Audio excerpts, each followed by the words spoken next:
This is David Marler, UFO researcher, and you're listening to That UFO Podcast.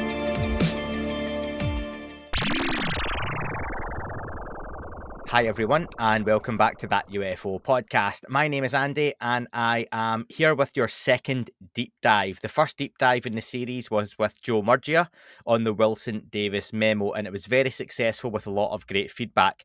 And today I am back to investigate one of my personal favourite events in the history of the UFO subject. My guest today is an internationally acclaimed physician and health educator who pushed aside her successful medical career to pursue the Pheonix Lights book and internationally award-winning documentary project.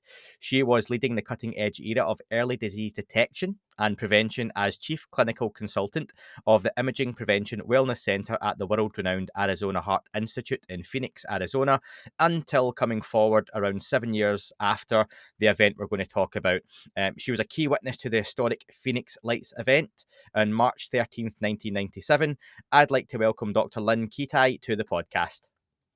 So wonderful to be with you and your audience and to set the record straight, I have to say, as a key witness who I'm the only one with 35 millimeter of these unexplained aerial phenomena, UAP, that have now been hailed worldwide as the most witnessed, most documented, most important mass anomalous aerial sighting in modern history, if not all of history. So it's a pleasure to be with you and your audience and really get into what really happened here and how the story unfolded. It's fascinating in and of itself, but there is so much to the story that I look forward to sharing with your audience, because it's time we get this topic out in the open, address it, accept it, and study it so we can move forward and not only find out who's driving these things, but move forward in our own evolution. We're right on the precipice of realizing now that the government and military have come forward to say that these things are real and that they can't explain where they're from or who's driving them. The Pheonix Lights case really is monumental in the annals of ufology. So it's a thrill to be with you. And, we can start off with my first sighting. I had no interest or knowledge in the topic at all. In fact, I kind of pushed it aside. I was too busy bringing up two young boys to be caring and productive adults, which they are. And also, which is ironic, my life's work has been community education of vital health issues. I started in 1976 while I was still in my medical training. I'm an MD, medical doctor, and saw the need to educate the public on vital health issues and went to NBC in Philadelphia, Pennsylvania with an idea. They happened to be doing a 2-week series on women's medical problems, and they asked me if I would do it. And from the get-go, my background was actually, besides medicine, before I went to medical school, my other hat was professional musical theater since I was a child. And I toured with some of the icons out there, Gordon McRae in Oklahoma, and Betty Grable in Guys and Dolls, and understudied Barbara Eden in Sound of Music, and a whole host of others. So I kind of combined all that to do health reporting on NBC, and did everything from researching and writing and going out in the field and directing the shoot and going back and editing and then being on set to answer questions from the anchors. And when we moved to Phoenix in 1980 from Philadelphia, a syndication had grown out of my health tips that was already showing here at CBS. And NBC here also asked me to do a health program for them. And by the mid 80s, I was seeing kids in the practice, adolescent medicine is my specialty, who were drowning in substance abuse and wanted to wake them up to the reality of substance abuse, but in the classroom. And I started producing video and curriculums, workbook curriculums that have won all kinds of awards and so forth. And the Entertainment Industry Council took note because I had kids that had been there, celebrities in the field Okay, celebrities, experts in the field, and celebrities. I brought in my other hat. We had Michael Jordan and the original cast from Beverly Hills 90210 and Paul Abdul and a whole host of others to give poignant messages. I wanted to hit the kids with everything, so hopefully it would wake them up to the reality of substance abuse.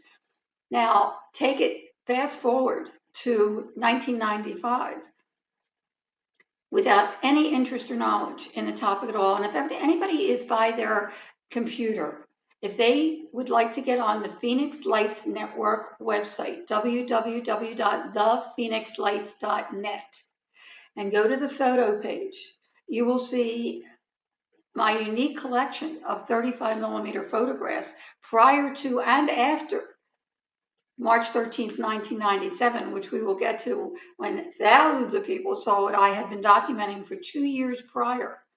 And I always go back to the first sighting that I had. We live mountainside in Paradise Valley. And in Phoenix, there are mountains surrounding the valley. They call it the Valley of the Sun. And from our vantage point, and if you look at that first picture on the photo page, you'll see the topography, which is very important because from our vantage point, and I'm going to be bringing this up later as well, you can see in the distance two mountain ranges. One is the South Mountain and one is the Estrella Mountains a few miles back.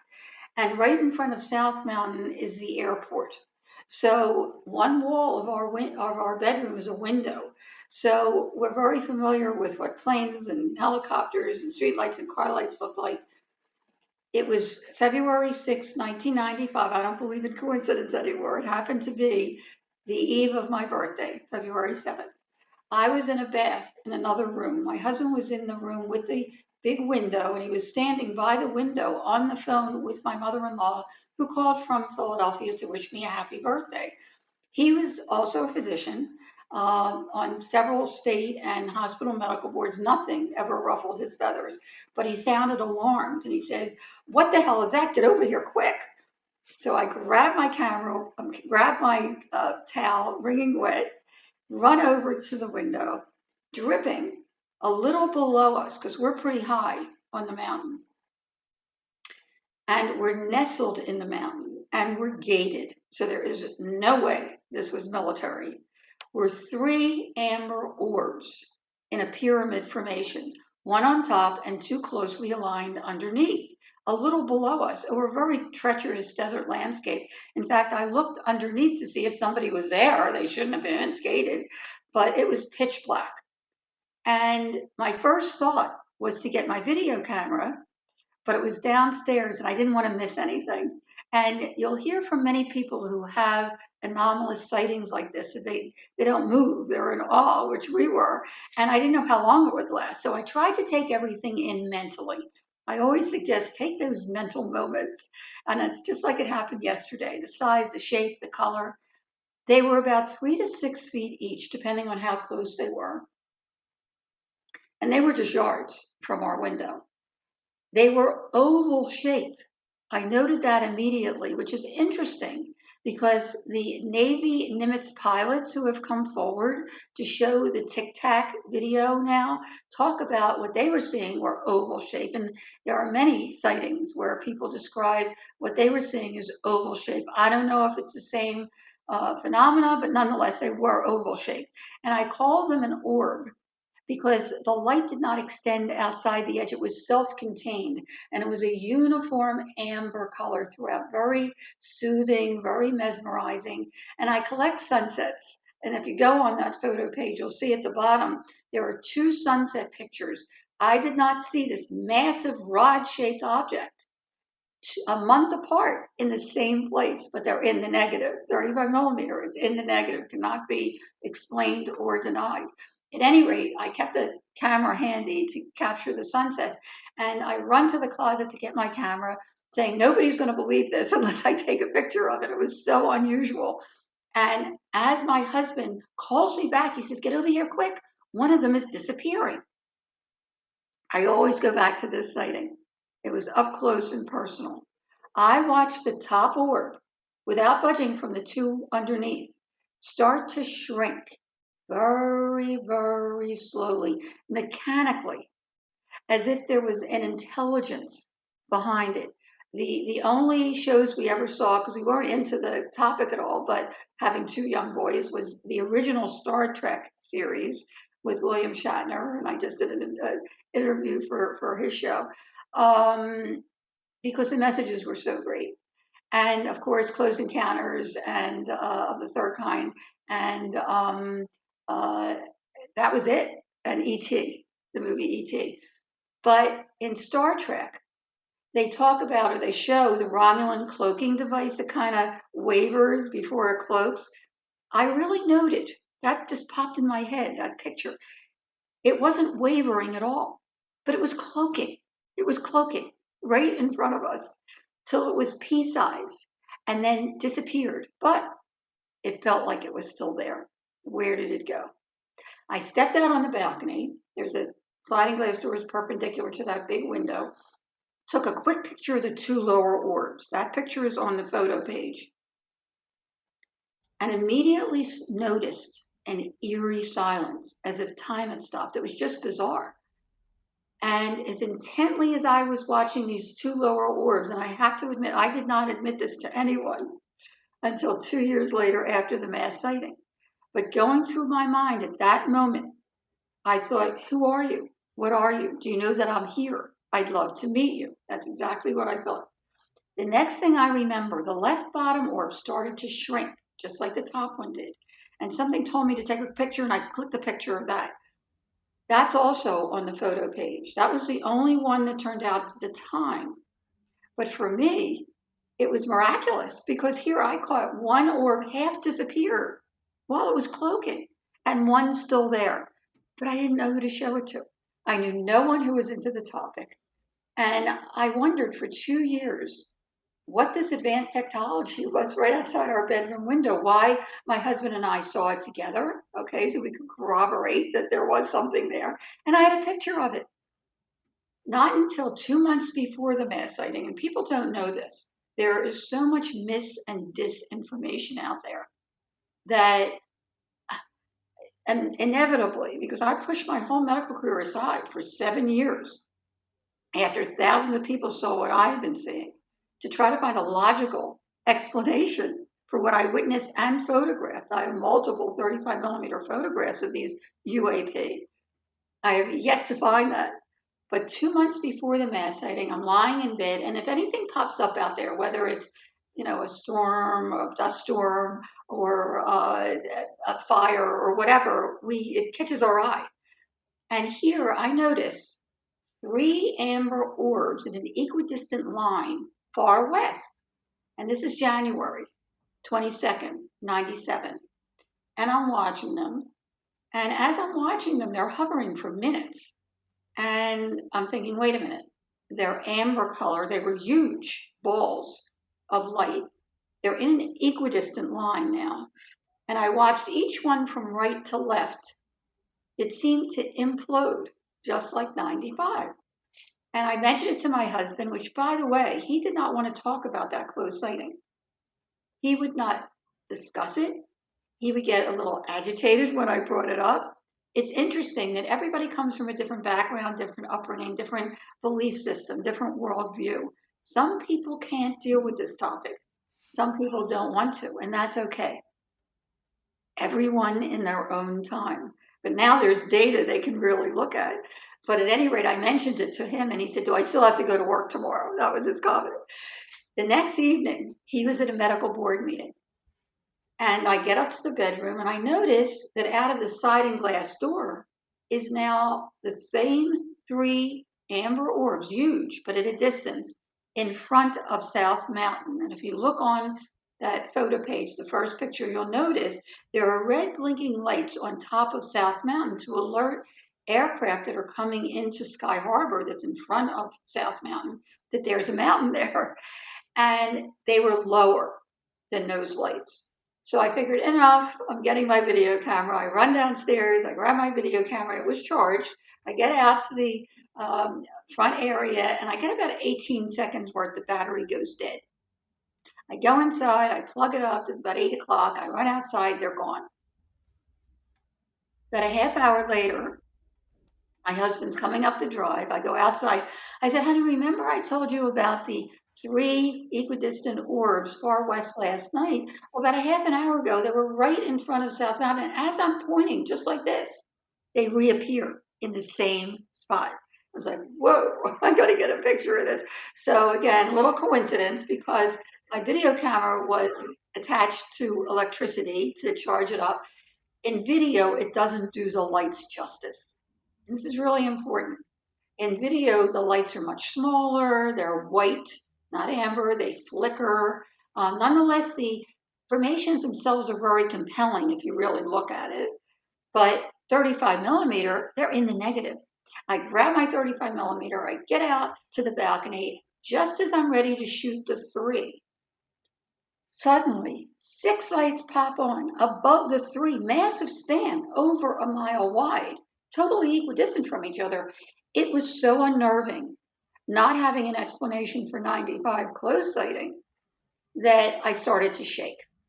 And the first picture of that series, you can see it's wavy because I'm shaking. Okay.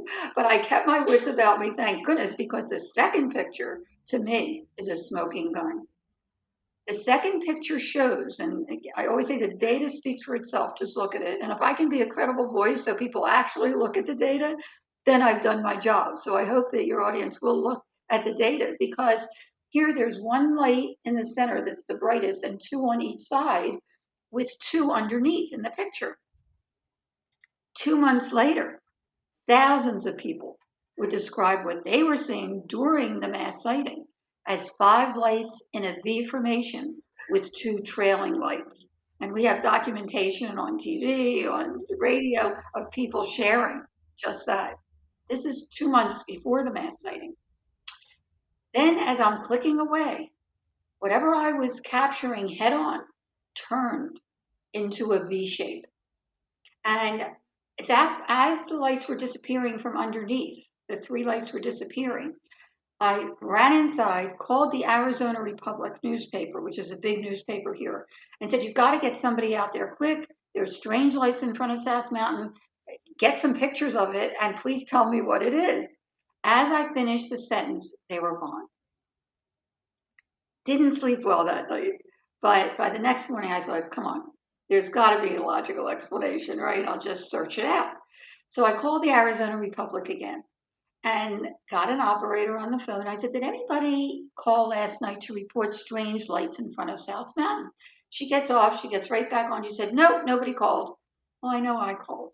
So I said, well, my husband and I did see something strange. I'm just trying to find out what it is. She says, well, sometimes they do experimental maneuvers from Luke Air Force Base, and they don't tell the public about it. I thought, that sounds reasonable, but let me call and see if that's what it was. So I call Luke Air Force Base, try to be very professional. My husband and I are both physicians. We live mountainside in Paradise Valley. We saw some strange lights appear in front of South Mountain last night. Do you have any idea what they might have been?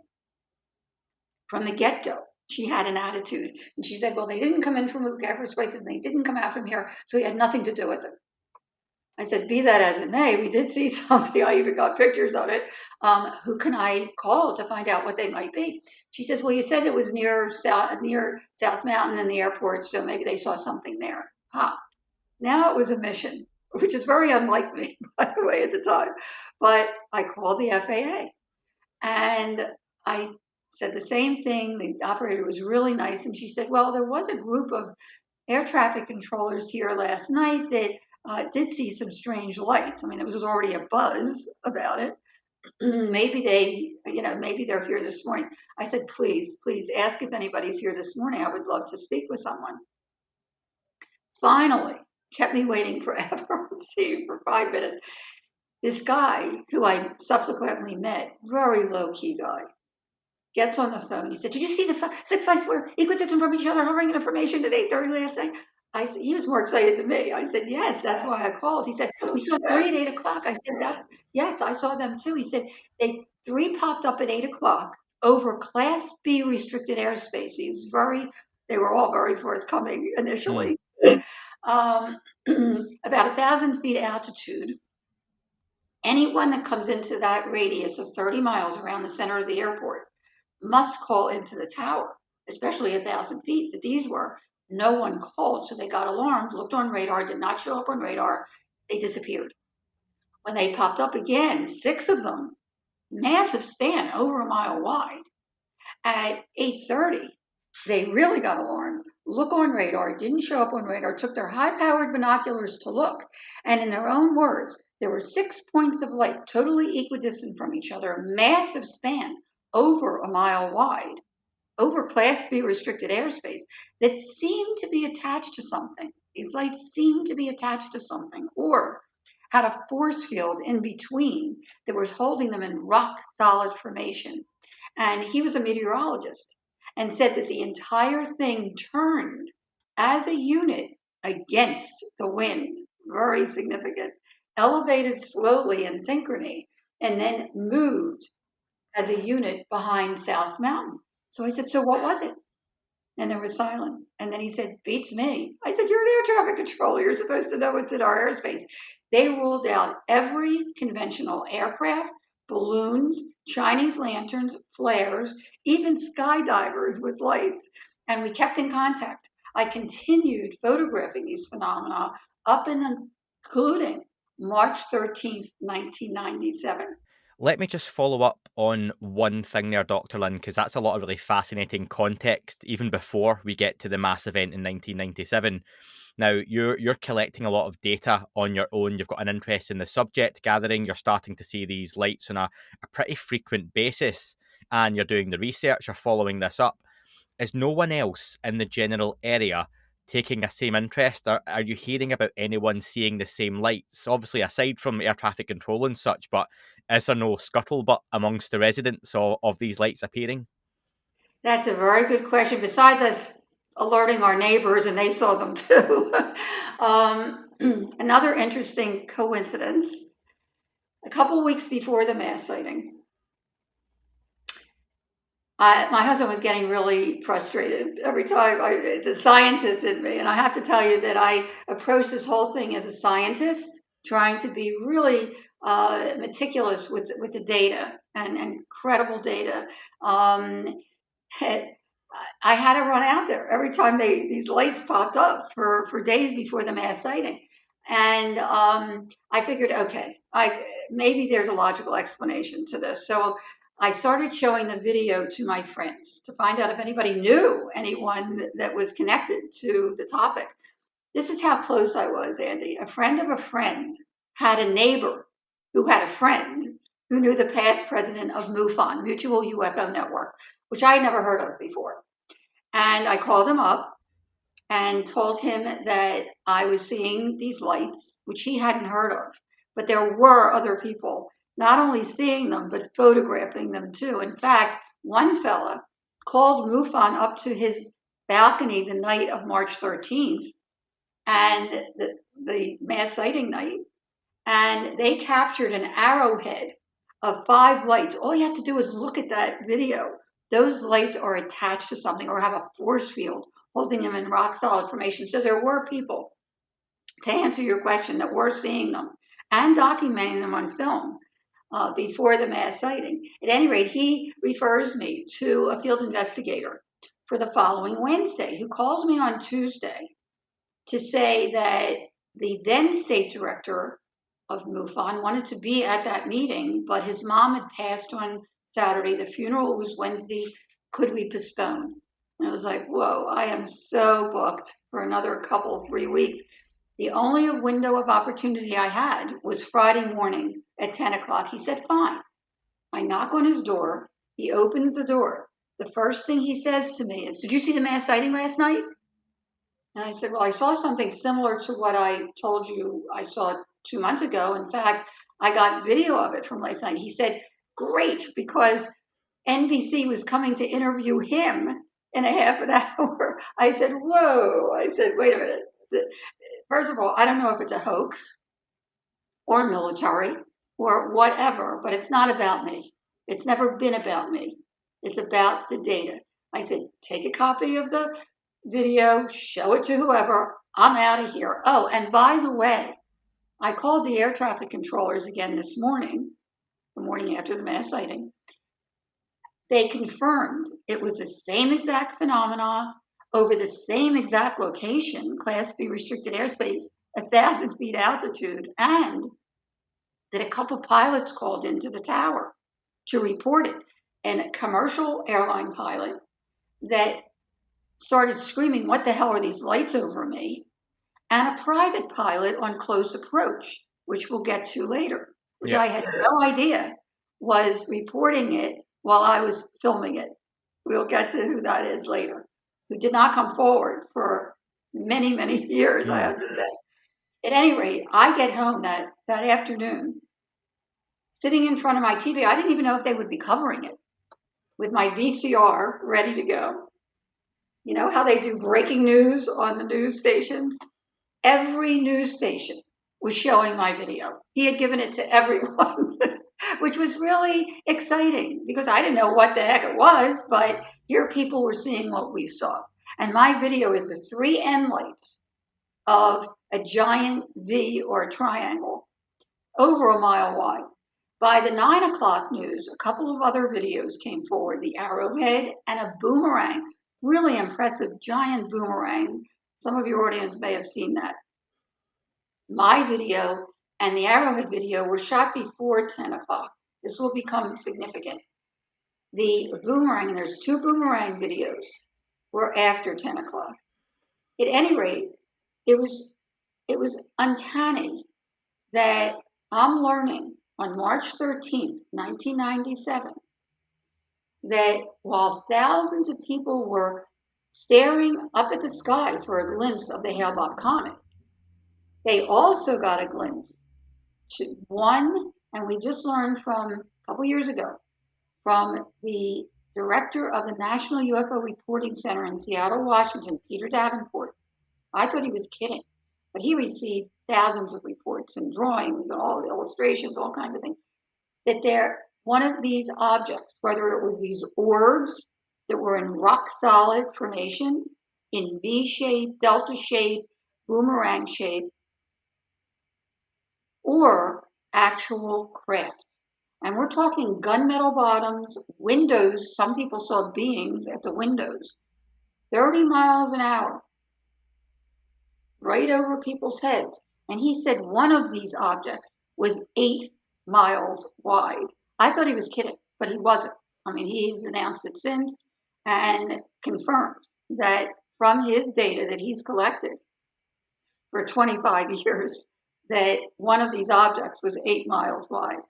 Nonetheless, people are seeing these objects, and it wasn't just 1 or 2 events that day, March 13th, 1997.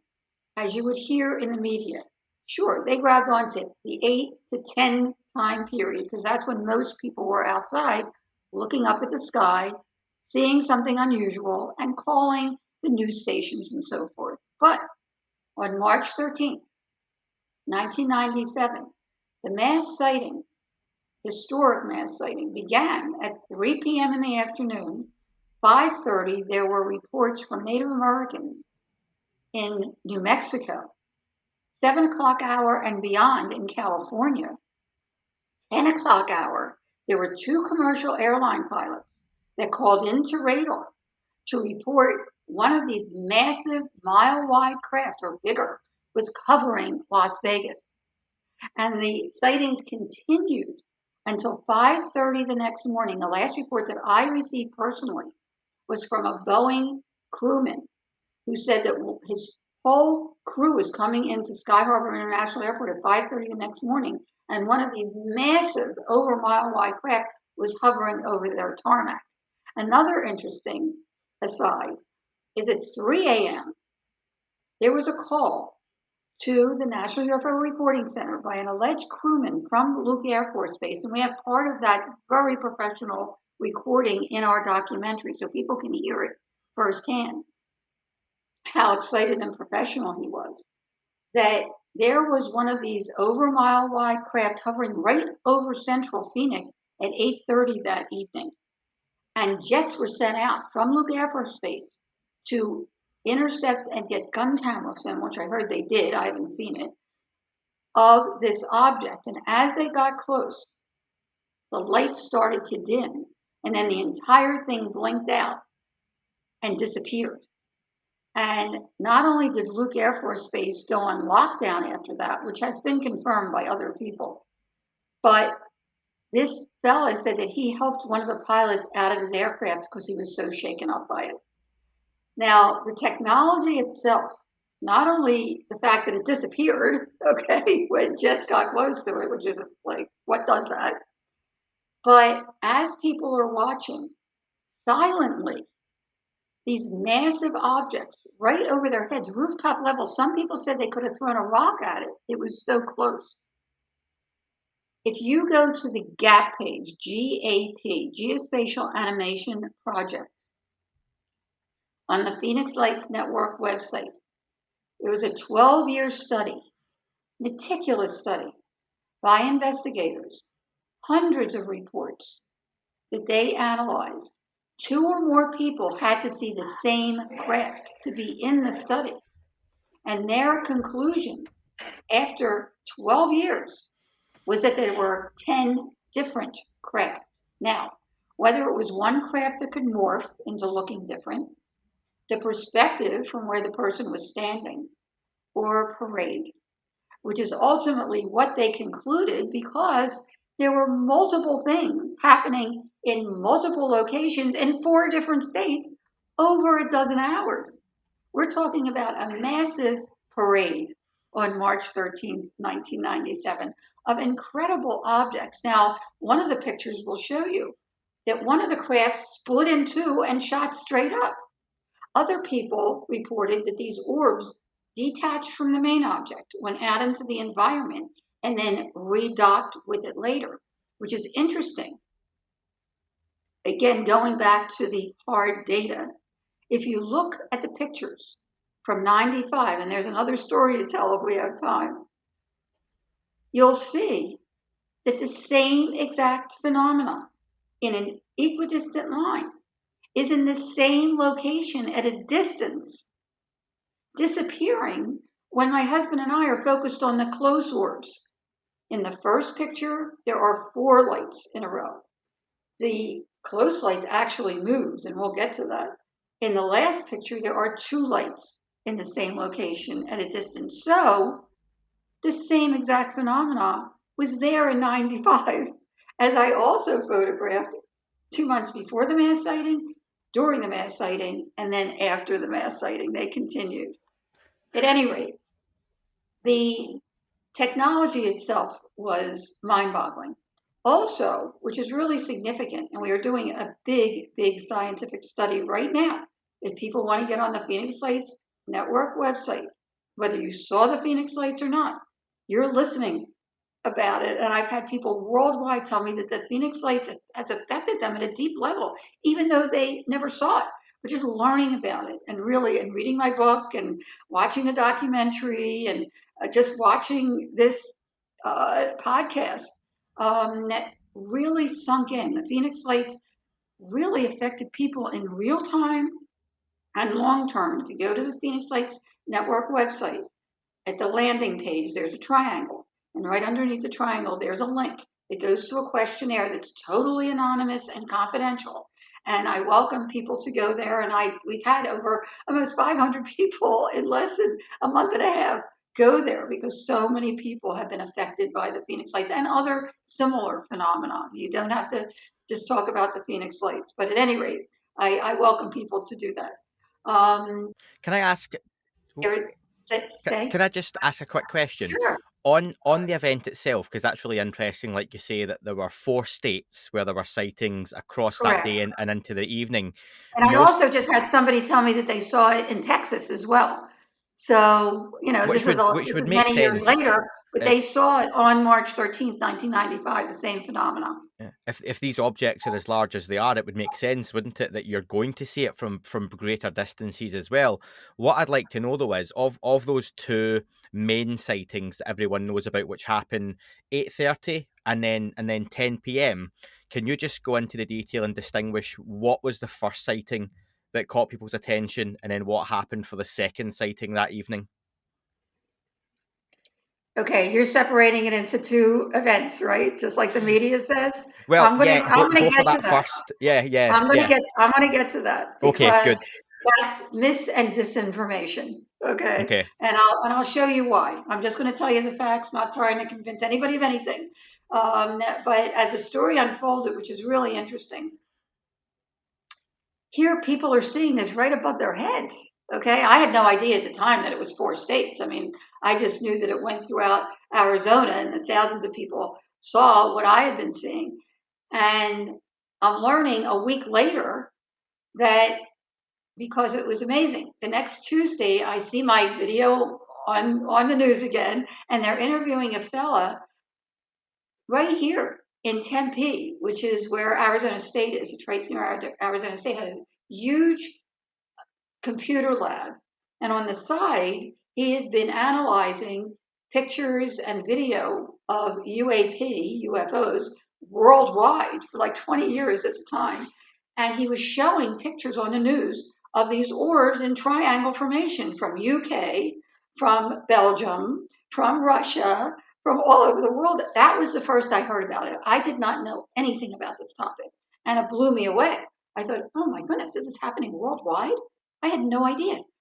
From that day on, I pushed my whole medical career aside to try to find a logical explanation, kept an intricate journal every day of media reports, witness reports. I started finding the history mind-boggling. I had no idea that these same phenomena have been showing up for centuries. The in Sumerian writings and India writings, and even the Bible, Ezekiel's wheel. They interpreted these things certain ways at the time. You fast forward to the 1800s, 100 years before ours, 1897, in April, around the same time, in a number of states, in Kansas and California and Washington and even Canada, they were seeing and reporting in the newspaper these massive airships with removable lights. Sound familiar? Okay. This was 6 years before the Wright brothers took flight. And then you fast forward again, World War II, and I'm going over a lot of other ones, but these are big ones because in World War II, what they called Foo Fighters, fire in French, and not the band. These were orbs that were traveling in groups of 2s and 3s around the different aircraft from after the World War II. Germany and Japan and the United States were all looking for who had this advanced spy technology. Everybody thought it was spy technology. Nobody could find out who had this. And then you fast forward again. And we have in the late 80s and early 90s, Hudson Valley, New York, Belgium, which is really an example of what should happen. They were very open about their sightings. And I heard over and over again, they describe them as otherworldly, worldwide, other countries as well. But Belgium came together with the military and scientists and universities and government and civilians to try to find out, to really investigate these things. That's what should happen. Okay. And hopefully that's what's really happening here as well. It's about time.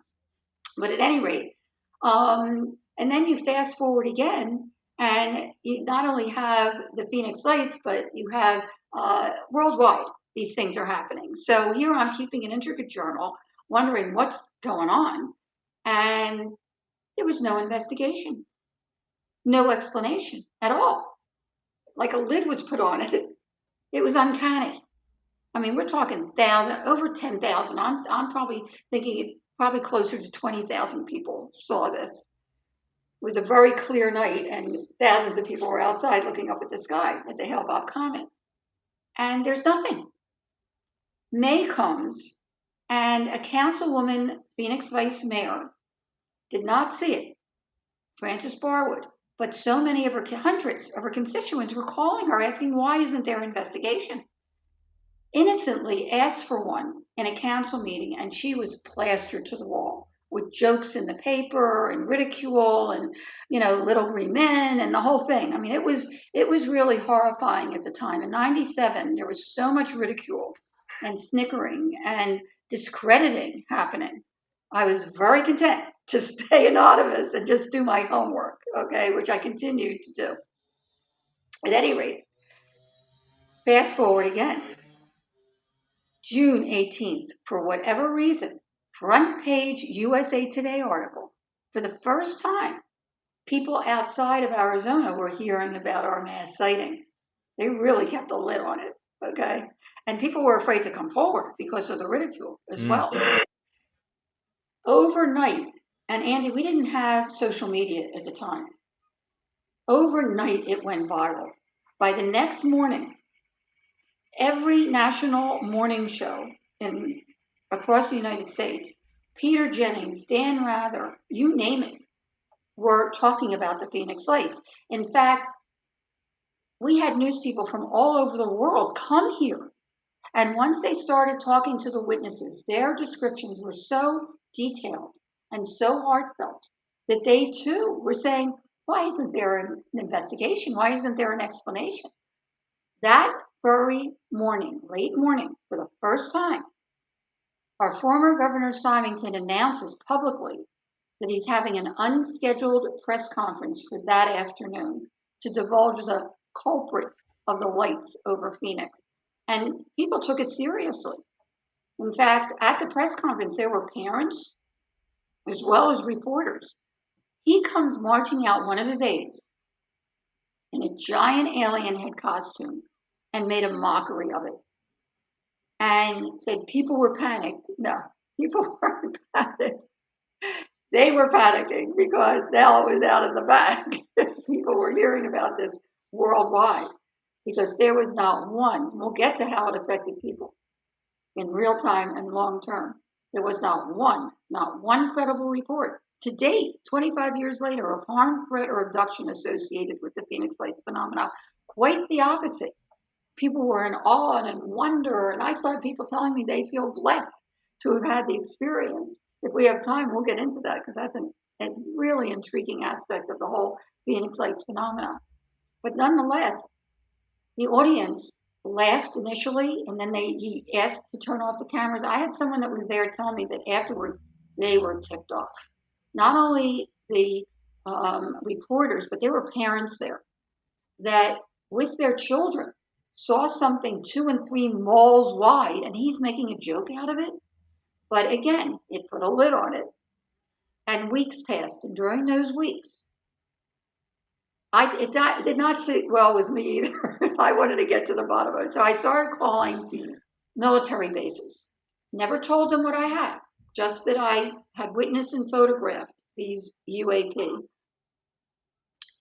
And they were more interested in seeing what I had documented than giving an explanation. They were just as curious. In fact, I have some of their conversations in my book, which were comical. One higher up said, well, the only ones that know who did this were God and whoever did this. It's like, what? Okay. Which was amazing to me. I mean, they wanted to meet with me, and there was no way that was happening. A month later, on July 24th, I get a call from one of the heads of PR at the Air National Guard, and she says, oh, Dr. Lynne, I think we know what those lights were back in March. And I was thrilled. Again, I was looking for any logical explanation. She says, do you believe that in all these months, no one ever looked at the log for Air National Guard, and the Maryland Air National Guard was in town sending off military illumination flares in Operation Snowbird, which I later found out that in military terms means diversionary tactical maneuvers. So they very well might have been sending off flares to divert attention away from the true unknowns, but not one person that described what flares do. Because I said to her, well, wait a minute. When was the Maryland Air National Guard in town? She says March 1st to the 15th. I said, were they in town in January? She said, oh, no. I said, are you sure? She said, absolutely not. I said, well, my husband and I witnessed the same exact phenomena in the same exact location 2 months before the mass sighting, confirmed the next morning in January and the morning after the mass sighting as appearing over Class B restricted airspace at 1,000 feet altitude. And she says, you never told me that. They never told details. And I said, besides, you're trying to tell me that flares, and I had educated myself to military illumination flares, that drift and drop on parachutes from aircraft haphazardly with the wind, cannot keep a formation for more than a couple seconds at that, have huge smoke trails that are illuminated by the flare itself and are meant to illuminate the area around it. Anyone there that has seen the new movie Maverick from Top Gun, they have to send, I loved it, they happen to send off flares just as they do. And they're all over the place. I mean, it's just, okay. And I said to her, so you're trying to tell me that flares that cannot keep a formation traverse the entire state in a rock solid, equidistantly spaced, mile wide V for hours? And she says, I have a call coming in. I'll get back to you. Well, I'm still waiting to hear that call 25 years later. Anyway, that really, was like, whoa. I mean, what is going on here? And I can understand. Okay, it was brilliant, actually. Whoever came up with that explanation, they had to come up with something, because after the USA Today article, and like I said, it went viral. The cat was out of the bag. People from all over the world were talking about the Pheonix Lights and wanting to know what was going on. The only hard evidence they had, there's one earlier video of a vid, okay? And a lot of people say, well, why aren't there more pictures and video? In the day, in 97, we had those clunky cell phones that did not, cell phones that did not have cameras in them, okay? And who carries around a camera? But a few people did, okay, because of the Hale-Bopp comet, and they tried to take pictures of these massive craft that blocked out the stars. The pictures turned out black, okay? So the only hard evidence that they had to discredit were the handful of videos, one of them being mine, right? And whoever came up with the flare thing was brilliant, because in video, as I mentioned earlier, they're much smaller, they're white, they flicker, but if you study them, the formations are compelling. But you could mistake them for something else, including flares, okay? So the next morning, the headlines is that the Pheonix Lights were flares. That was it. And like I said, nobody described what flares do, especially the people that saw the true unknowns. Okay, 3 years later, and I'm fast forwarding now, because there's a lot more to this story, but Frances Barwood was now running, the vice mayor of Phoenix, for Secretary of State to get answers for the Pheonix Lights, and brilliantly asking for a reenactment. If it was military, show us, do it again, which is reasonable and logical. Even though, shame on them for denying it for months and then coming up with different, because the flare thing, by the way, Luke Air Force Base was saying one thing. David Montans was saying that they, left them out on their way to Davis. I mean, they couldn't get their story straight anyway about the flare thing, let me say. But hey, if it was flares, do it again. Right before the 3rd anniversary of the mass sighting in 2000, they announced publicly, a big announcement on the radio and TV news, that 3 Air National Guards were coming into town, I believe it was New York, Michigan, and California, to show everyone the Pheonix Lights. And we were ready for them. Talk about a joke. If you go on the news page, scroll down a little bit to where it's a block that says AZ Family, which was a CNN affiliate at the time, you will see what they tried to do. They tried to make a triangle. It was upside down. It fell apart immediately. One of them just fizzes out immediately. It had huge smoke trails, just what flares do. To this day, the Pheonix Lights have never been recreated or explained, but they continue to appear worldwide. Now, what's also interesting is that right after the 10th anniversary, for whatever reason, former Governor Fife Symington who mocked the sighting in 97, came forward bravely to divulge that he actually witnessed one of these mile-wide craft.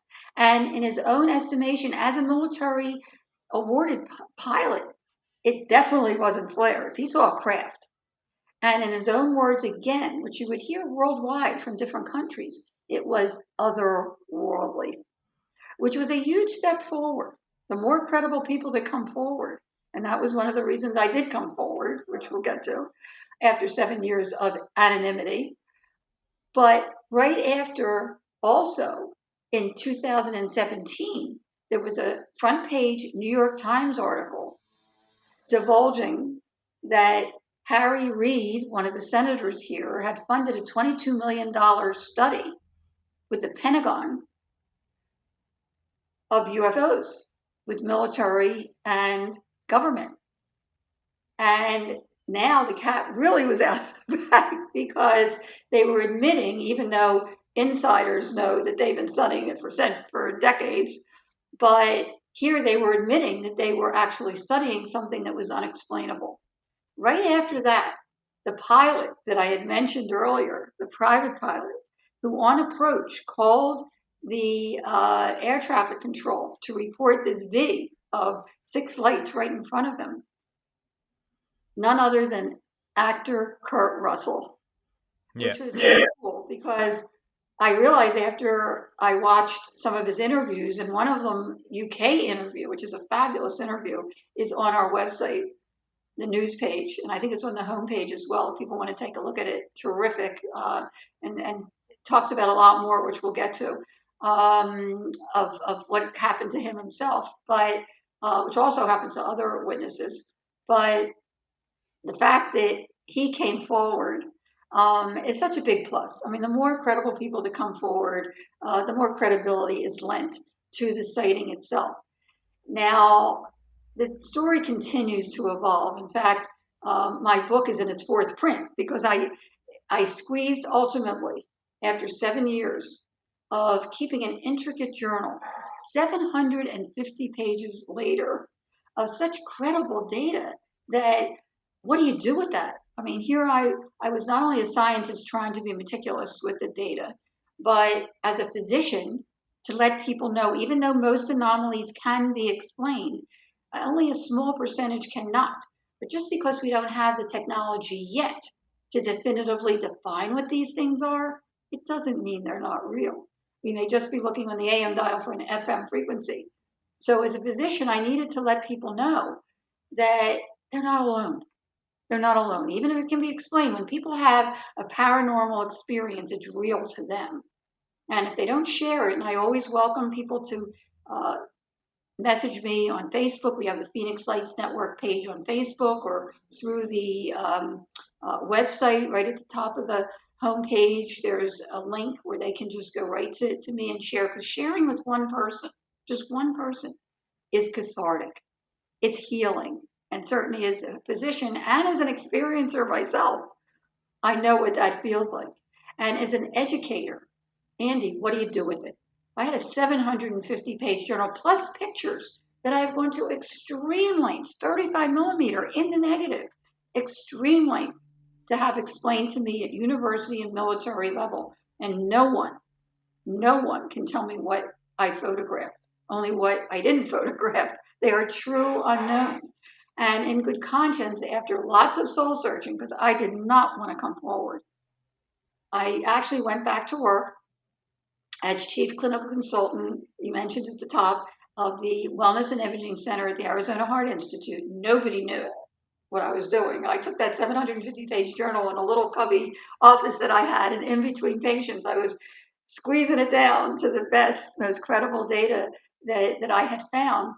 And ultimately, to 230 pages, I just couldn't stick it in a drawer. And I thought, you know what? Not only the data to set the record straight about the Pheonix Lights, but half the book is about how it affected people, and real time and long term. And if I can get into that, do you have a question or anything you wanted to ask at this point? I was going to ask you to talk about that approach and the human effect of it. Oh, yeah, see, You were that recently you were with Ryan Sprague recently on CW, and we'll get to that on Mysteries Decoded. But Ryan Sprague's got a very good book from his Somewhere in the Skies podcast about the human approach and the effect on humans of the UFO subject. So yeah, please talk about that. Well, first of all, we've ruled out flares. So anybody that hones in on the flare theory, like I said, without looking at the data that they tried to reenact it with flares and they failed, there is no data that confirms that it was flares. Okay, we didn't even know if they set off flares because we don't have one person that saw that. Okay, they may have set off flares. So push that aside. How it affected people is so profound.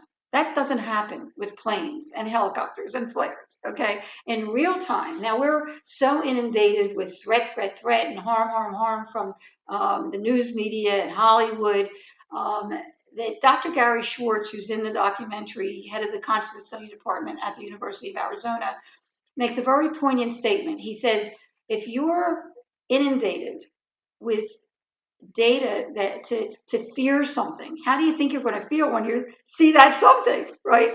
So in the movie Independence Day was very popular 6 months before the mass sighting, and children who were usually the first ones, including Kurt Russell's son was the first one to see the vid and alert him about it, were jumping up and down, Independence Day. But as it got close, a calmness came over everyone, adults and children alike, a connectedness to the phenomena that as it passed over, they wanted to chase after it or get in the car and just chase after it.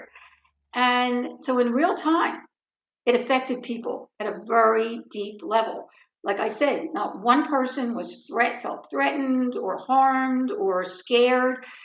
It was the opposite. People were in awe and wonder and just curious.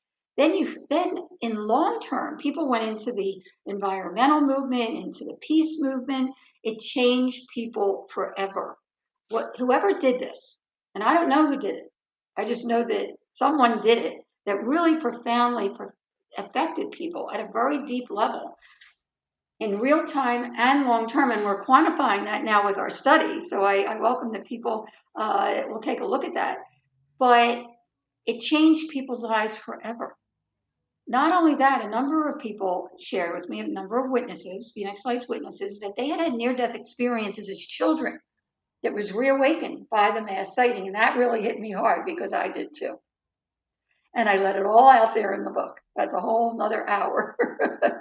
But I figured it's important to share that data as well, and started thinking, wait, could there be a connection between all unexplained phenomena, whether it's near-death experience, out-of-body experience, unexplained aerial phenomena that have a mystical light associated with the experience? And lo and behold, I started finding such credible data, just like I did with the UFO phenomena, at university level. The Omega Project, like this thick, from Dr. Kenneth Ring at University of Connecticut, Dr. John Mack at Harvard University actually wanted to work with me because he was finding the same findings, that people that have an unexplained phenomenon, not only is it very similar, whatever the unexplained phenomenon, I started calling them a UP and up, because the after effect is so positive.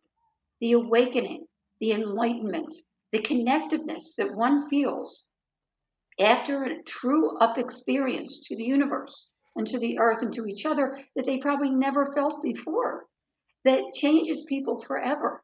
And it's so, I certainly I get into this in the book, but now we're finding from our survey that it's even more profound and riveting than we even thought. I can't wait to release that data. But nonetheless, it's really important to address that aspect. Push aside the flare thing. The technology itself, we have not seen at all worldwide. And wouldn't you think that if we had this kind of technology that thousands of people described right over their heads, okay, that we would have shown our prowess to the rest of the world. It's so precarious right now. Or if somebody else had it, they would have showed it, but nobody has. Okay. So the whole story of the Pheonix Lights is really, really profound. And there's so much more to the story. There's a number of paranormal activities that happened after the mass sighting. Certainly my own near-death experience and how it affected other people is so important. And the message, the most important message of the Pheonix Lights. And it's not only the Pheonix Lights, people are coming back from all up experiences, including near-death experiences, with the same message.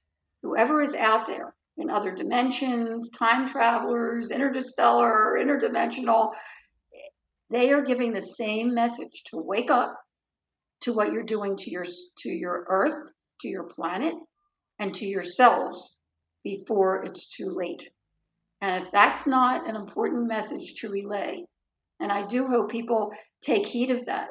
Another really important ingredient in all this, if I can go back, if we have time. Yeah. 6 months, another little coincidence. 6 months before the mass sighting, I was invited to present my substance abuse prevention education program at the Gila Bend, Gila, Gila Bend Indian Reservation that happens to be in the basin between South Mountain and the Estrella Mountain Range in there. Very sacred ground. And they don't talk to outsiders, but I helped them out. And I noticed, again, data speaks for itself, that from my pictures, these phenomena seem to pop up in the same location. And if you look at that first picture on the photo page, you'll see a car with lights that reflect onto the road, very unlike the true unknowns that are self-contained. You'll also see house lights, a stream of house lights to the right of that car, which if you look directly up, you'll see where South Mountain and the Estrellas intersect. It was a perfect topography because you'll see at night that these phenomena keep popping up in that area. So I called up the principal and I said, did anybody see strange lights on March 13th? And he started to giggle.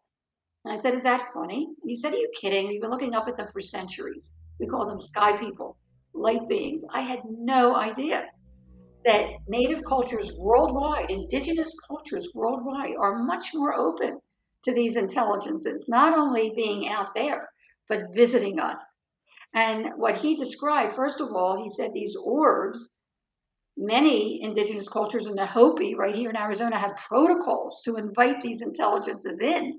They're very welcomed and they're not scared of them. They invite them in and feel that many of these orbs are spirit world or ancestors coming to give them guidance and comfort and knowledge and inspiration. And I have to admit, Andy, I would have never chosen this topic, so I've certainly been inspired. And as you can tell, I'm a little passionate about it. I apologize, but I can't help it. It's exciting, and especially to learn that that's how the Estrellas got its name. It means star in Spanish, gateway to the stars.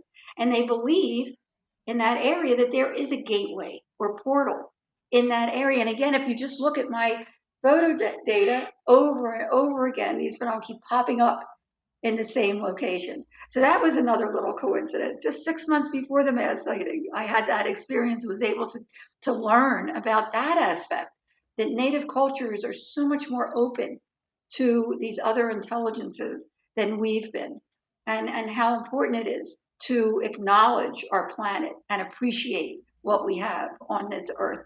One of the frustrations of this event for me, Dr. Lynne, and it is one of my favourites, and I've said that many times on the podcast, is it came at a time where technology was advancing. Like you mentioned, people were starting to have mobile phones, but they certainly weren't the devices that we have now. Any cameras were still quite big, handy cams. We didn't have little small ones yet. They were still pretty large in the mid-90s. There was no social media. There was no Facebook. I don't even think we've got text messaging just yet in 97. That's probably still a year off. Even then, it was a couple of years before it was widespread. Now, actually, just to interject real quick, yeah. The Pheonix Lights was the first mass sighting that was talked about in chat rooms. Right, the very okay. first one. So you've got like AOL, probably for many people was the internet service people may have had, or whatever else. CompuServe was around. And it happened at a time where it probably just missed being even bigger than it was. Like you say, it took 3 months before it became world news, whereas now that would be news within minutes. Do you think that's just pure, you say you don't now believe in coincidences, but we were just away from this being a much, much bigger worldwide event, that it still seemed pretty concentrated for just that locale and the tens of thousands of people who saw it over Tucson, over Phoenix, Arizona, sorry. How do you feel that plays into it? Was it deliberate? Was that a synchronicity? Was it a coincidence? Whoever did this, first of all, wanted to be seen, obviously. Okay. And we also have documentation from Mexico in 1991 when there was an eclipse and thousands of people were outside looking up at the sky and UFOs started showing up all over the place. So whoever did this wanted to be seen, first of all, in a non threatening, gentle way. Also, the timing. And I think about that sometimes. It's a great question because we didn't have cameras. Now it would be a lot different if it happened. But also, we didn't have the Photoshop. We didn't have the hoaxes that we have now. We didn't have drones that we have now. And there's so much more out there, satellites that could be mistaken for UAP. This could not be mistaken. This was a deliberate sighting or parade, okay, where whoever did this, and again, I go back to how it affected people at such a deep level, one person at a time.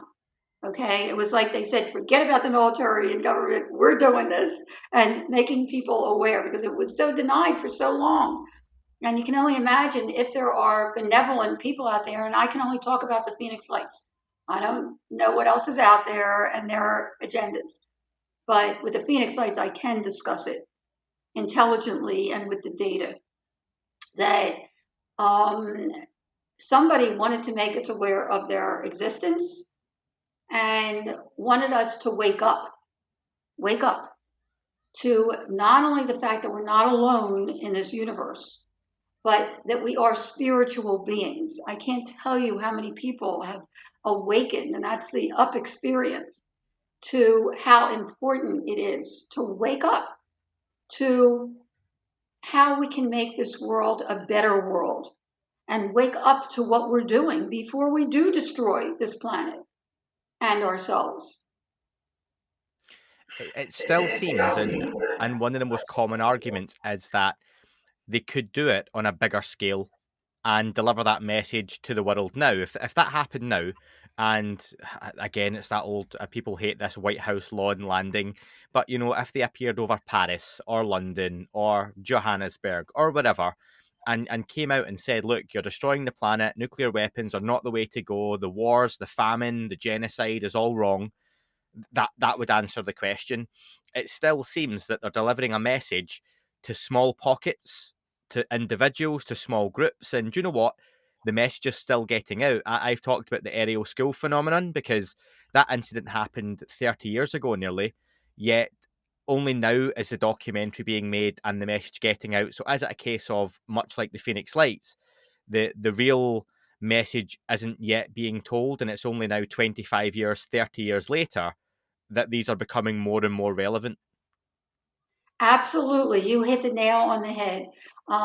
There's something about the Pheonix Lights, and that's why we're studying it so scientifically now, that really wakes people up, whether they saw it or not.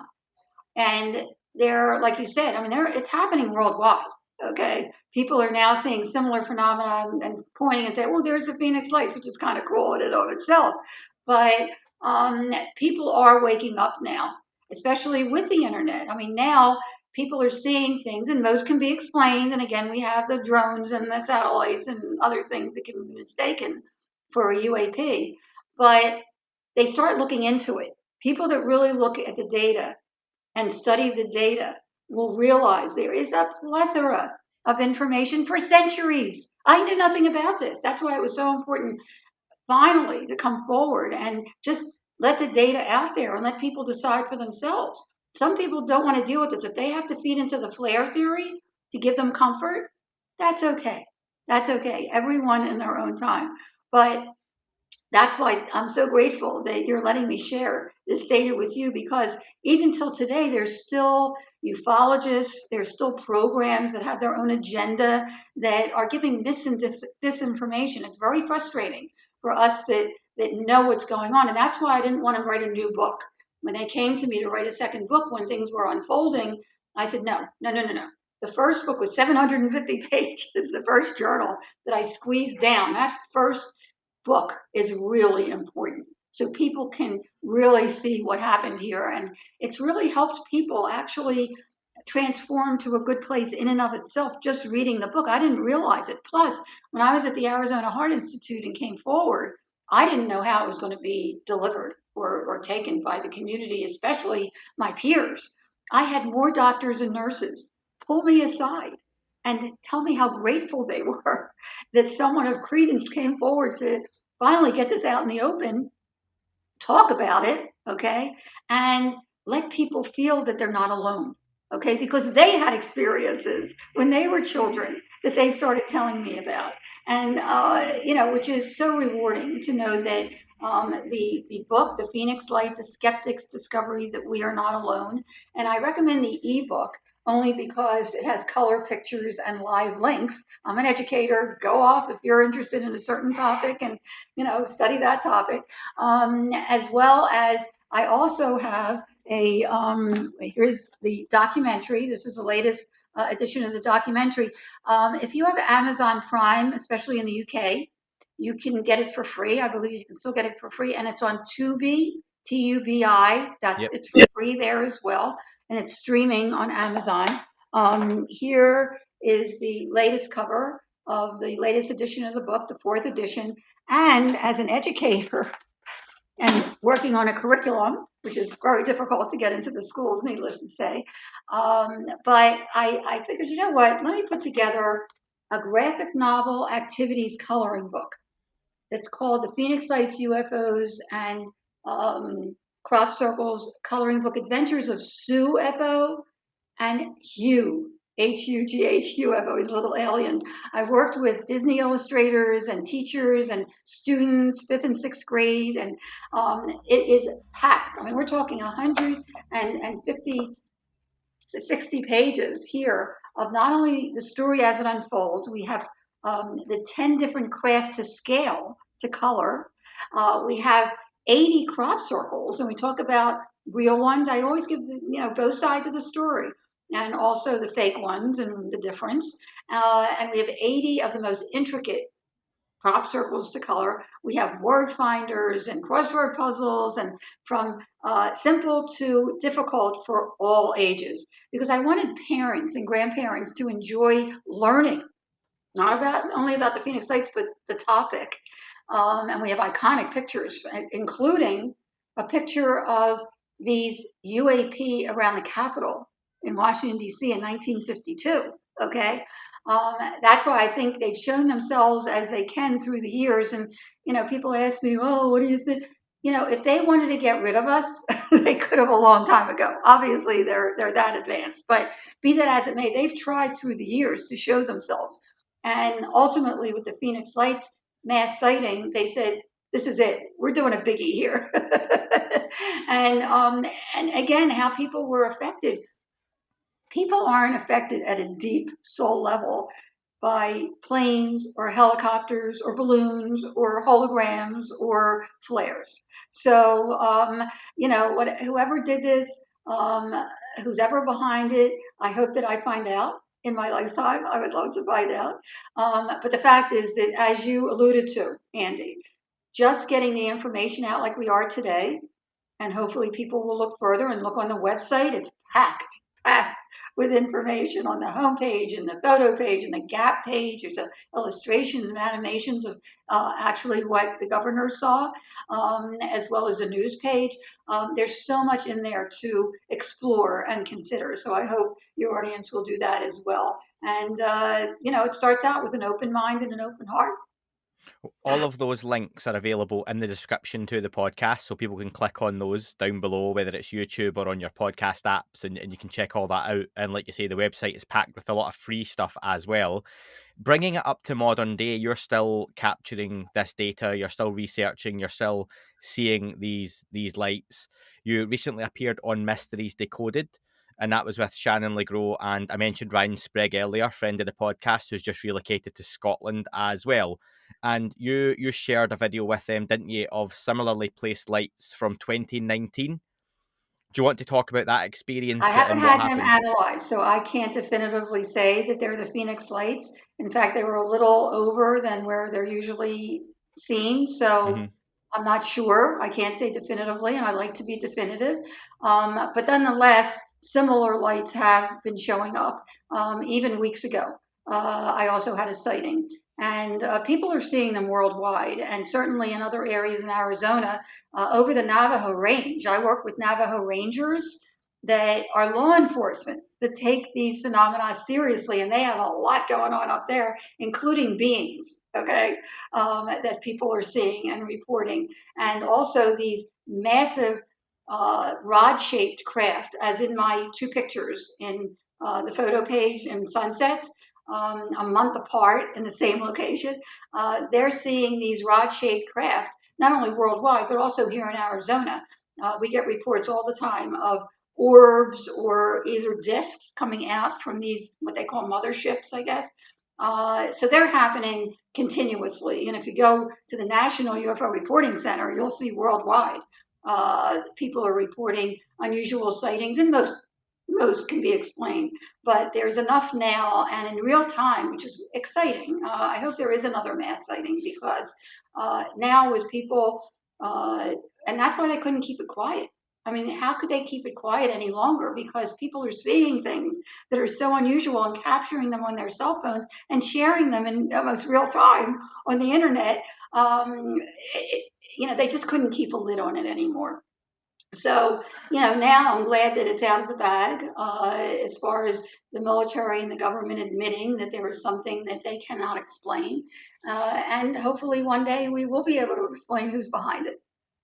Well, I've got a couple more questions before we get on to some listener questions for you. And I wonder, recently we've seen the topic of UFOs, UAPs discussed within the US Congress, and the topics being pushed. One thing we didn't hear about in there, even though we heard about Roswell and a few other incidents, we didn't hear about the Pheonix Lights. Do you foresee a time, if we get these upcoming hearings we're expecting, where the Pheonix Lights event would be brought up as part of those hearings?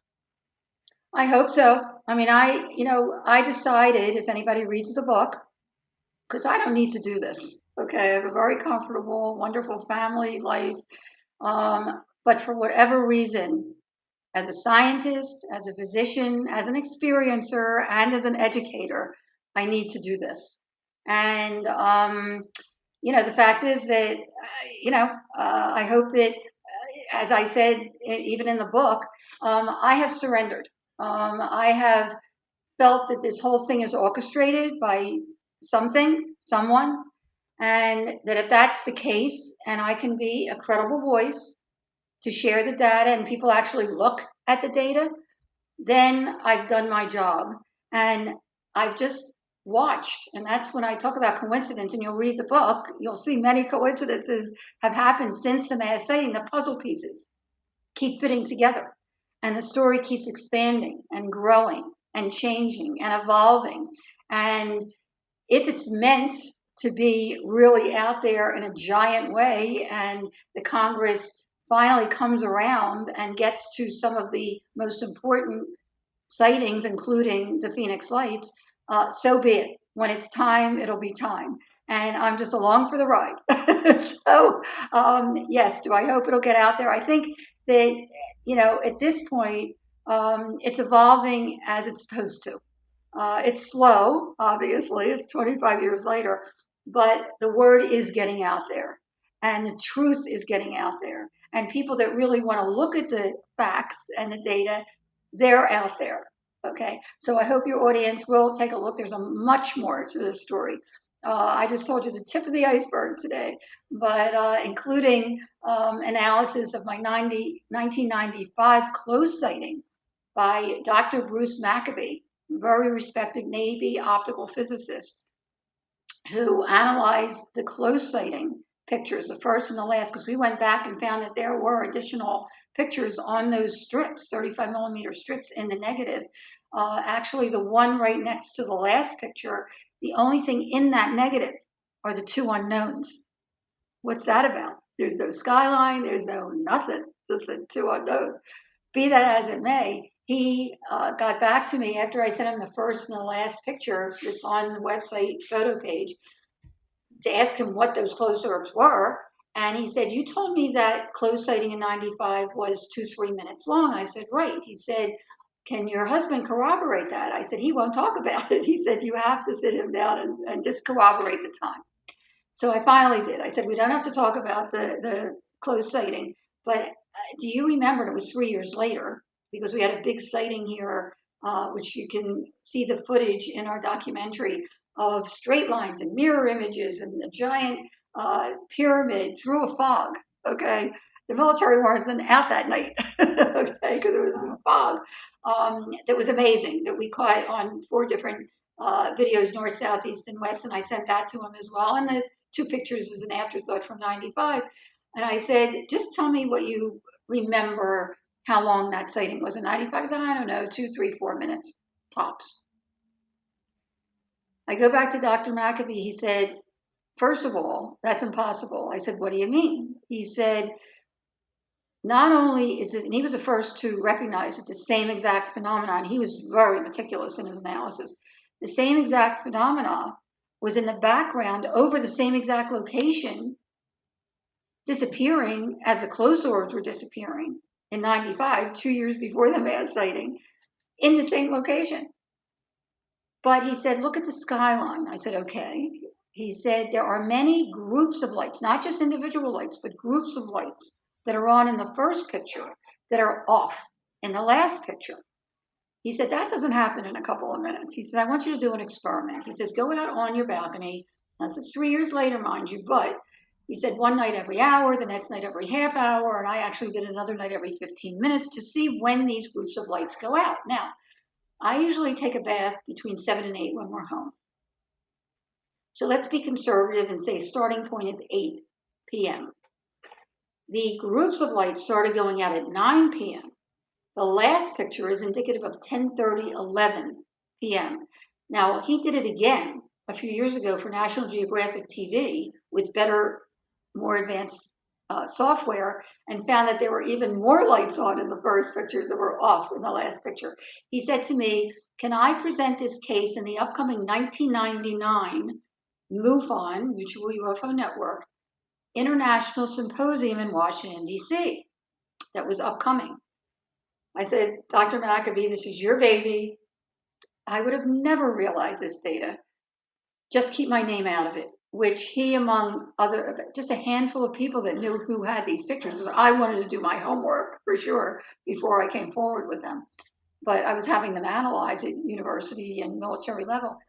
I said, please just keep my name out of it. And he was kind enough to do that and presented it in 1999 as the first, and as far as we know, the only, authenticated photographic evidence of missing time. That there weren't minutes between the first and the last picture, that there were hours. And what I shared with you and your audience is what I remember. So that's why I did not share it in the original book. I could not wrap my head around it. It was like too out there for me, push it aside.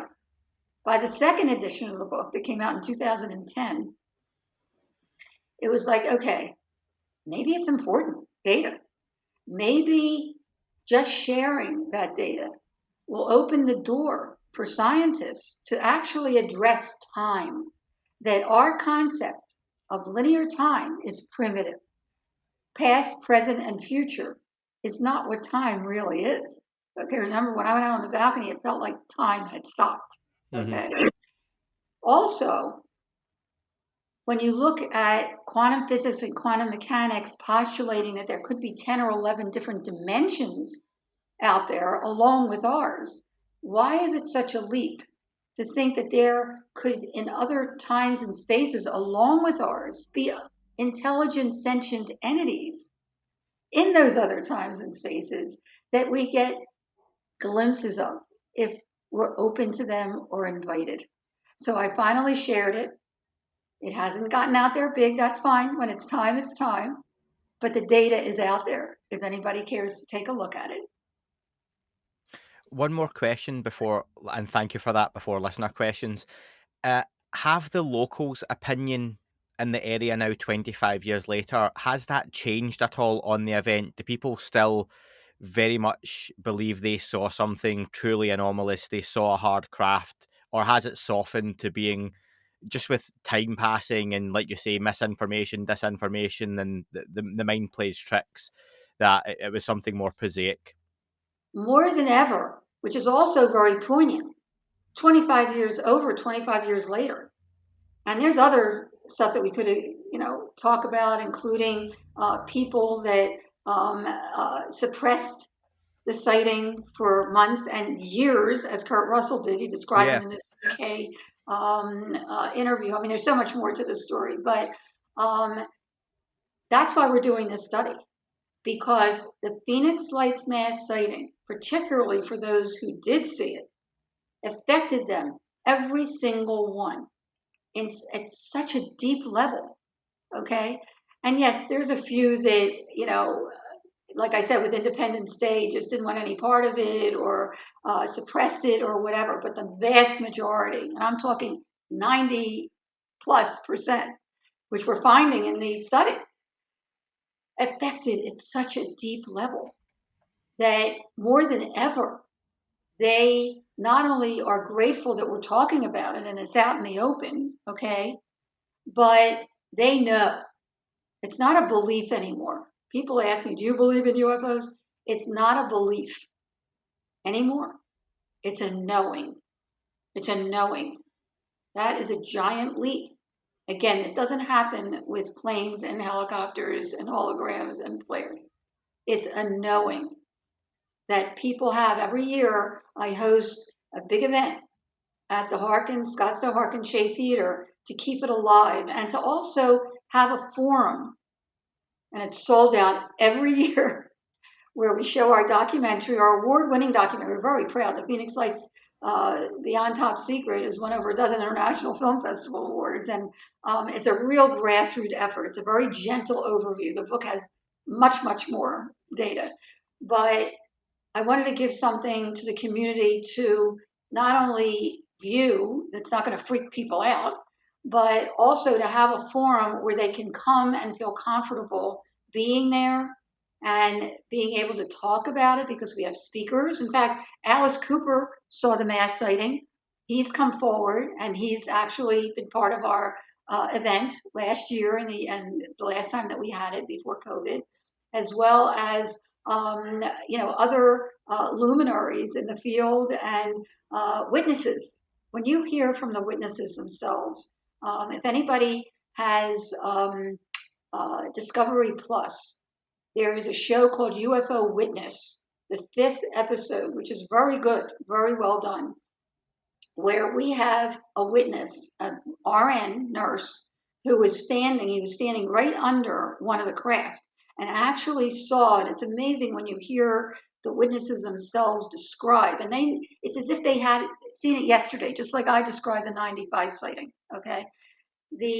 Like a tube coming down, and you'll hear it over and over again by people, that the orbs seemed like there was spinning energy, and he looked into one of the canisters, they call it, and it looked like lava coming down, and he thought it was going to burn him, and before it got to the end, it shot straight up again, and then it started to come down. I mean, it's amazing when you hear the descriptions and how the sighting really touched people at a deep level. So that, if nothing, it has not dissipated at all. If nothing, it has grown even more, and I have more people to tell me till today that they feel blessed that they had the Pheonix Lights experience. And you don't have to have an experience, an UP up experience, to have that positive transformation. All you need to do is open your mind and your heart and learn about it. And you will start noticing, if your eyes are open, as I think yours are, Andrew, you mentioned it at the beginning, you start noticing serendipities. You start noticing coincidences. that are like an anonymous gift from beyond. You mentioned UFO Witness. I'm actually speaking to Ben Hansen in about 2 hours' time as we speak and record this, who's the host of that show. So there you go. There's one of your coincidences or serendipities. But listen, let's get to some listener questions because I had quite a lot sent in. Many of them you've answered in your very thorough explanation of the events and deep dive. So thank you for that. But I want to get to some of these for you, Dr. Lynne. The first one is from Tim. And he asks, were there ever any radar tracks formally disclosed from either government or non-government agencies during or after the event? Good question. As the air traffic controllers mentioned, they looked on radar, they got alarmed because anything in that airspace, especially 1,000 feet altitude that these were, right in Class B restricted airspace, must call into the tower. No one did, and it didn't show up on radar either. But a fella who has what's called the Black Vault, John Greenwald. Yep. I've known him since he was a kid. Now he's an adult with a family. He was amazing. He went and got a FOIA, okay, Freedom of Information Act request, and actually got a letter back. Okay, I think it was in May that the military had nothing to do with it. Okay, and they don't know why there was this flare thing that was brought up. It's in writing. Okay, so that was a very good question. I mean, like I said, there's much more to this story. So it's almost laughable if people talk about the flare thing. And by the way, they may have sent off flares. And that's the only explanation they ever came up with. They've never, ever addressed the craft, actual craft with gunmetal bottom. And as I said, the nurse describes the bottom as having like, I mean, it's unbelievable how he describes it in such detail. That's never been addressed. The only thing they needed to address were the lights that were, photographed, which, some people will feed right into it because they need to. Okay, they need to have a logical explanation. I get that. But the Pheonix Lights, for anybody that saw the true unknowns, were definitely not flares. Let's make that clear. Okay. And even though a show, by the way, and I go into it in detail in my book, in August, the following August, suddenly we get an announcement. Again, I was staying anonymous. And even when I went to Village Labs to have my things analyzed or talk to the investigators, and somebody from the media showed up, they said, "Who are you?" I had a perfect cover because I have my own company, Health Education Learning Programs, Health Incorporated, with my video and workbook curriculums. And I would say that I'm, from Health Education Learning Programs, representing the couple who took the video and pictures, right? That was a perfect cover. And they moved on, which was great. But while I was there, I mean, to hear the witness reports and see how the story was unfolding was just fascinating. And unfortunately, we don't know if they got gun camera film, although I heard that they did. I have not seen it.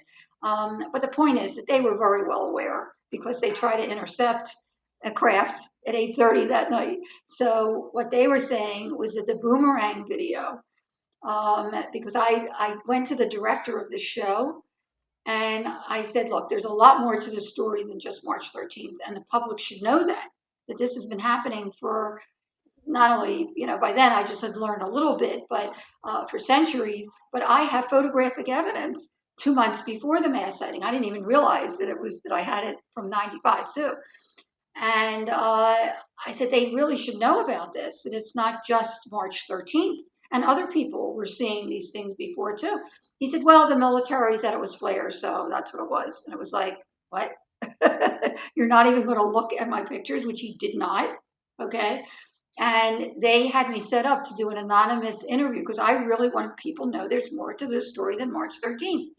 And the producer was unrelenting. I mean, he wanted March 13th, and I wasn't going there.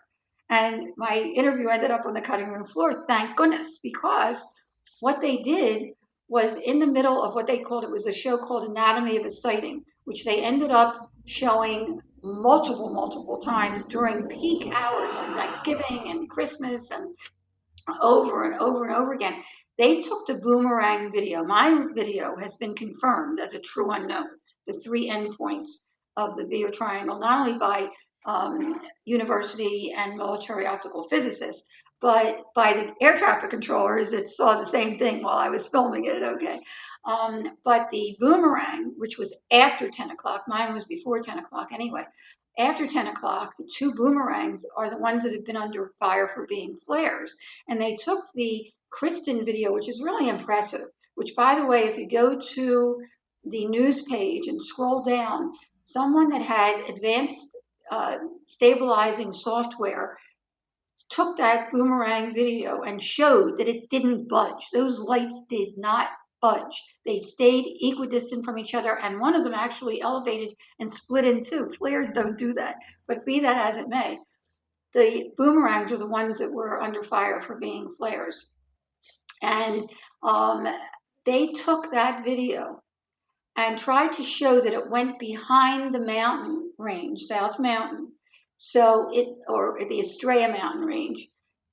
So it must be flares because David Monson Air Force Base is 2 hours south, and they said that they sent off flares. That must be what it was. Well, number one, the air traffic controller said that what I was photographing 2 months before the mass sighting turned against the wind as a unit, elevated, and then moved in synchrony behind the mountain. So just because it went behind the mountain doesn't mean it's flares. That's number one. Number two, there was a Fox reporter here who saw the craft himself, and he wanted to get to the bottom of it, and he was amazing. He did wonderful reports, honest, truthful reports. And he went to Kristen, who shot the boomerang, who told him and showed him. He said, if you look at the footage, again, the data speaks for itself. There is one lone light that's to the right of a tree on the Kristen property, separate from the boomerang, okay, that in their show is on the left side of that tree. So they manipulated that boomerang to show it coordinating with the mountain range. They actually altered the video to make the case for flares. It's right there. I'm not saying anything out of the ordinary or top secret. It's right there. And so, you have to think, why did they do that? Plus, they have never addressed the craft itself. So I hope that answers the question with the radar. Yeah, absolutely. Ryan has a question, and he very much goes with the idea this was a craft. There was something, at least one object. You're saying multiple over the town. He knows, obviously, it started above Phoenix for many, the sighting, and ended past Tucson. Both cities have Air Force bases. Do you think there's any correlation that the craft itself was flying between the Air Force bases for any reason? There was so much going on that, what can I say? I mean, I don't know. There were multiple things happening. These orb formation, these multiple craft in multiple states for over a dozen hours, that there's no way to tell, if in fact they were going from base to base. I have no idea, and neither does anybody else. Question from If there's somebody that knows that out there, I'd like to know. And on that same kind of vein about more witnesses coming forward, Rich wants to know that why, after all these years, that the military seem to have gone out and attempted to drop flares after in some kind of diversionary tactic. Why have no more witnesses come forward from those to come out and speak about the event now? Why have what come forward? No further witnesses come forward from the dropping of the flares. Thousands of witnesses have come forward now. From the military. From the what? From the military, or at the time, who was there and witnessing? Some are. In fact, I was just invited to do another History Channel program, and one of the people that is going to be interviewed is a pilot that actually saw for the first time. He just retired. He's going to be coming forward to talk about it. But yeah, I mean, there's a pilot that we have that's involved with the military. That's why he stays anonymous in our own documentary. And he was in Vietnam, and also it was a commercial pilot, and now he's involved with the military and stayed anonymous. But he saw the craft, and and he knows that it definitely wasn't flares, and will attest to that, and is wonderful in our documentary, as well as that UFO witness show. He's terrific in that as well. So Question. there are military people that are coming forward. It's, we learn now, and we learn more of the public is learning that pilots and military were threatened with their careers if they came forward with this data. But now that more and more are retiring, and I'm very grateful, just like with the governor. I mean, he was a military pilot, coming forward to admit that there is something going on that we cannot explain and that needs to be studied. And that's where we are right now.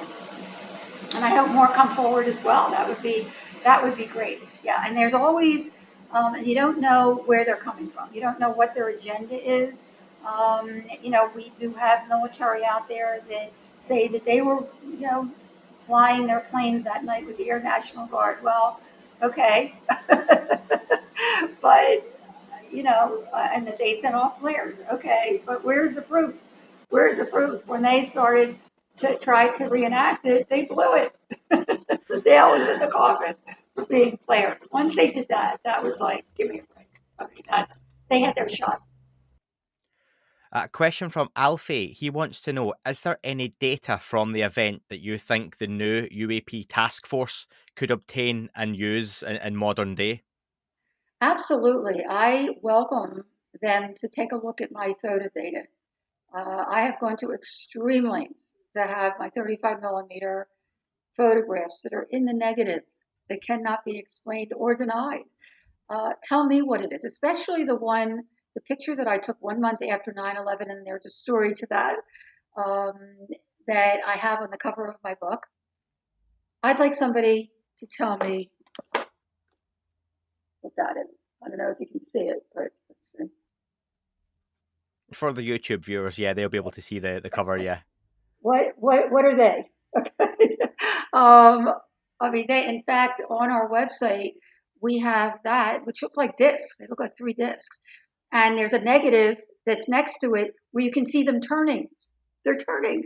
I mean, you can see the little turn of each one doing it. So they're separate entities, okay? And I was invited to show my pictures at an anthropology exhibit at Arizona State University a few years back. And Colonel Wendell Stevens, who had amazing pictures from yesteryear, had this one photograph from Italy from the 1960s of 3 discs in a row that we actually, you look at it, it looks like it could morph right into my photograph, that photograph. It is what it is. People can make up their own mind. I've seen that one on the website too, and I can see why you've put them side by side. Again, folks, make sure you do check those photographs out from the website once you're listened or as you're listening along. Final question from Kat. Kat wants to know, did Dr. Kitei personally experience any high strangeness after witnessing the event you recorded? Oh, yeah. Too many to actually get into here. I will invite the audience to read the book because there were a number of things that happened after the mass sighting that convinced me, because I had to be convinced. I'm a healthy skeptic. I did not have any interest or knowledge in this. When you're a physician, you must be open to anything coming through the door. And I am very empathetic, but I'm also a healthy skeptic. I have to see it to believe it. And I did see it. And I got photographs of it. Okay. But after the mass sighting, there were a number of paranormal experiences that I had personally that really convinced me that this was real, that if I choose, okay, it was a choice, to move forward and try to help, because I showed the pictures to my friends and I said, why do I have this? I don't want this. I don't want to do this. This is not something I would choose to do. What am I supposed to do with this? And, they would look at me and say, Lynn, you've been doing this for 40 years on vital health issues. If anybody can do something credible and professional with this, you can. And having the original 95 close sighting and my near-death experience, by the way, when I was 8 years old, which may be connected. I'll just leave it at that, okay? Really may be compelled to do something professional and credible with the data. which brings me here today. So I hope that what I've shared has helped others to learn about what really happened here, because again, the media just picked up on the 8 to 10 time period. There's so much more to this story. And also, some people keep on beating that flare theory and beating it and beating it. And it's like, look at the data. Look at the data. It speaks for itself. The Pheonix Lights were definitely not flares. And hopefully one day we will find out who was driving these things. But we know why now. We know that they really, one person at a time, have touched people to wake them up, not only to their presence, but also to the positive potential we have as human beings to make this world a better world. And that's why I hope with my own data, the book, the documentary, the graphic novel, and now the study, that it will go that next step and touch one person at a time and wake them up as well. And this, thank you for letting me share. This is important too. It's been a pleasure, and you've mentioned the book, you've mentioned the documentary. The website is very extensive, lots of information on there, lots of clips that are free, lots of photographs to look through, articles, and then you can go into the store as well and check out what we've discussed. And it's www.thepheonixlights.net for Dr. Kitei's website. Dr. Lynne, thank you very much for joining me. Thank you so much, and keep looking up. Now you know it's a double entendre. Keep looking up. Folks, at the start of this year, I got a bit of a health scare, and it kick-started me to getting fitter, healthier, and generally looking after myself better. A healthier breakfast was high on my priority list, and it should be for you too. Magic Spoon is the perfect way to get in your morning protein, eating cereal that tastes like it did when you were a kid without all the bad stuff. I can promise you there is nothing unidentified in this cereal. The variety pack has 4 flavours including cocoa, fruity, frosted and peanut butter. This pack has 0 grams of sugar, 13 to 14 grams of protein and only 4 net grams of carbs. There are only 140 calories per serving. It's keto friendly, gluten free, grain free, soy free and low carb. It's delicious but super healthy cereal that really brings joy to your mornings, afternoons or actually any time of day. Go to magicspoon.com/thatUFO to grab a variety pack and try it today. Be sure to use our promo code THATUFO at checkout to save $5 off your order. Magic Spoon is so confident in their product, it's backed with a 100% happiness guarantee, so if for any reason you don't like it, they'll refund your money, no questions asked. Remember to get your delicious bowl of guilt-free cereal at magicspoon.com/thatUFO and use that code THATUFO to save $5 off. Thank you, Magic Spoon, for sponsoring this episode. That is all for this week's show. Thank you very much for listening. Please remember to leave the podcast a review on your chosen platform. You can like, retweet and subscribe. That would all be very much appreciated. The shows are being uploaded onto YouTube as we speak more and more. You can sign up at patreon.com/thatUFO podcast to access the shows ad-free as well. Please get in touch on Twitter, Facebook, Instagram, That UFO Podcast. Of course, on Twitter, it's at UFO UAPAM. And again, folks, as always, keep looking up. You never know what you might see.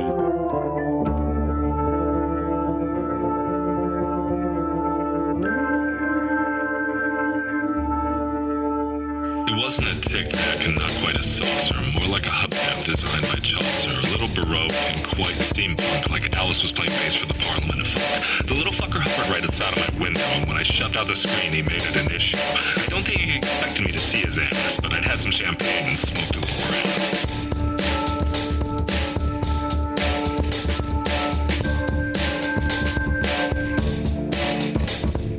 Meditative game of state full on meta. I can't imagine how it could have been any better. I got to the top of the stairs and there he was. Like, you awake? I was about to abduct you, cuz.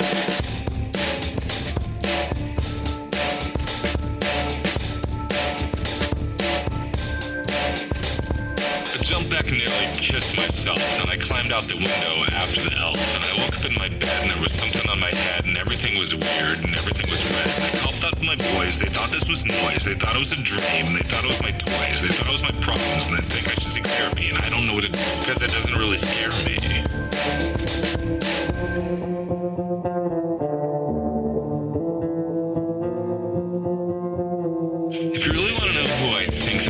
like it's you and me and us and we and him and her and that and she and that thing over there and what's that, Jake?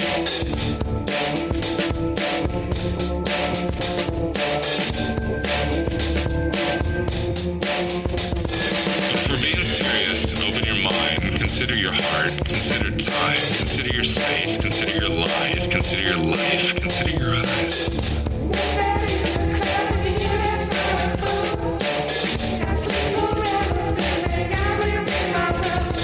It wasn't a tic tac and not quite a saucer. What's that in the class between that sun and moon? Got sleep paralysis and got wings in my room. It wasn't a tic tac and not quite a saucer.